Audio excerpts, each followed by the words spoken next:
Մեկ ժամվա ընթացքում պատրաստ եմ պատասխանել ձեր հարցերի։ Առաջին հարցը Եվրոմեդիա 24 Քրիստինե Մուժեգին։ Շնորհակալություն։ Պարոն Փաշինյան, քանի որ այսպես թե ձեր ելույթները, թե ձեր թիմակիցների ելույթները այսպես սկսվում եւ ավարտվում են հիբրիդային պատերազմի մասին ահազանգերով, անգամ տարբեր եվրոպական հարթակներից, հա։ Նախ ուզում էի հենց ձեզնից լսել հարցի պատասխան ու տարբեր երկրների կողմ սլաքներ ըխում, ինչ է հիբրիդային պատերազմը, նախ ում է ուղղված, արդյոք հենց ռուսական կամ այլ, այսպես, քանի որ մշտապես խուսափում են կոնկրետ սլաքների ուղղությամբ տանել, հիմա հստակ ձեզնից է պատասխան ուզում լսել եւ այն, որ դուք պարբերաբար խոսում եք պատերազմի կուսակցությունների մասին, գործակալների մասին, անգամ ուղղված հոգեվորականներին, կամ ասում եք, որ եթե մենք չընտրվենք, կան այլ ուժեր, լինելու է պատերազմ, արդյոք հենց սրանք չեն հիբրիդային պատերազմ ու հասարակությանը խուճապի մատնող, անհանգստացնող հայտարարություններ եւ որպես հավելում, քանի որ դուք Գյումրի, եթե չեմ սխալվում, այցի ժամանակ եք ասում, որ 65% այդպես ակնկալիքներ, հա, այսինքն այսպիսի վստահություն կա։ Այդ դեպքում ինչու է ԵՄ-ից այսպես արագարձակագնքման խումբ գալիս Հայաստան, եթե այսքան վստահ է, հա, իշխանությունները հաղթանակի մեջ։ Ինչու են դիմում ԵՄ-ի օգնության, այսպես ասած։ Շնորհակալ եմ հարցի համար։ Հիբրիդային պատերազմը այն է, երբ որ գրվում եւ վճարովի գործիքներով, ներառյալ արհեստական բանականությամբ կիրառմամբ գրվում է, որ ես Դուբայում տուն ունեմ, Ֆրանսիայում տուն ունեմ, չգիտեմ, Լոս Անջելեսում տուն ունեմ, որ իմ ընտանիքի անդամները տարբեր երկրներում բնակարաններ ունեն, բիզնեսներ ունեն, Հայաստանում բիզնեսներ ունեն, բնակարաններ ունեն, միլիոններ ունեն շվեյցարական բանկերում, որ մենք օրգաններ ենք վաճառում, որ մենք անչափահասների, չգիտեմ, տարբեր սեռական շահագործման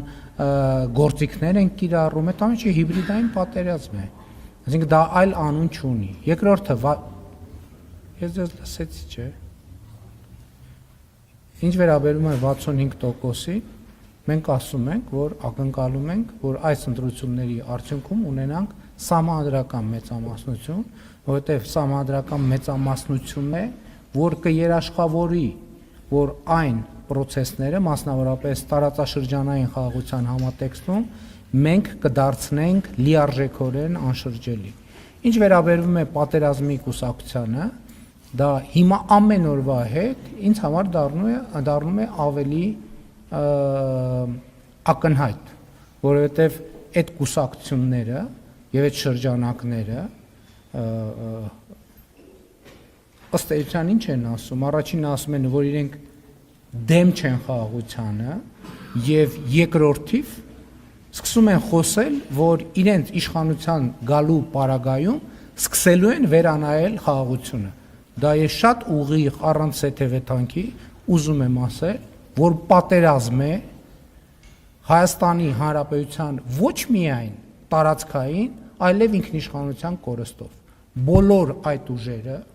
այսօր հստակ, իմիջիայլոց ասեմ, նրանցից ոմանք ըստ ամենայնի չեն էլ հասկանում ինչ են ասում, որովհետև այն տեքստերը, որոնք իրենք արտասանում են, առնվազն մի մասը,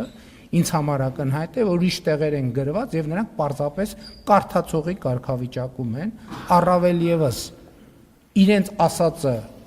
խոսացածը չհասկացող ուժերը եւ քաղաքական գործիչները իհարկե չպետք է կարողանան ընդհանրապես Հայաստանում որևէ պաշտոնական կարգավիճակի հավակնել։ Ես իմիջիայլոց ասեմ, առաջիկայում ես այդ թեմային վերաբերող առանձին Facebook-յան եթեր եմ պլանավորում եւ ես դրան ավելի մանրամասն կանդրադառնամ։ Իմ ասելուց հետո ավելի է ահագնացել, որովհետեւ այդ բոլոր ուժերը ըստ էության հանդես են գալիս խաղաղության ռևիզիայի դիրքերից, ինչը այդ փաստի բերումով նշանակում է անխուսափելի պատերազմ, անխուսափելի։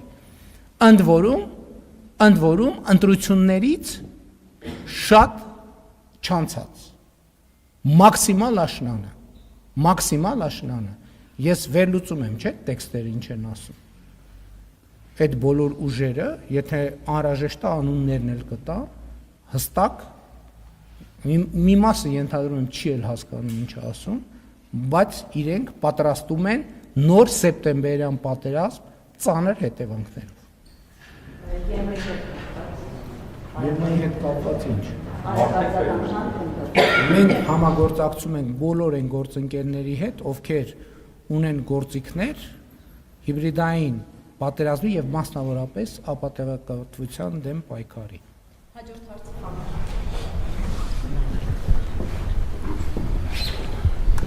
Շնորհակալություն